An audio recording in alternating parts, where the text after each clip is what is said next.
Ассалаумағалейкум баршаға. Бүгін тағы көлік жөндеу, соның ішінде Lada Priora головкасын притирка жасап жатырмық.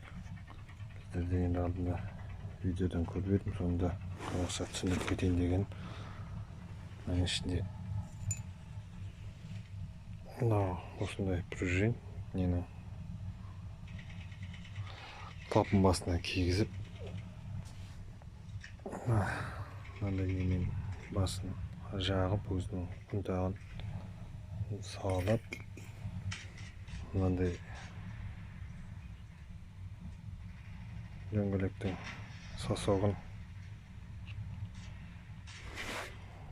неге дрелге салып, осы арқылы протирка жасап жатырмық.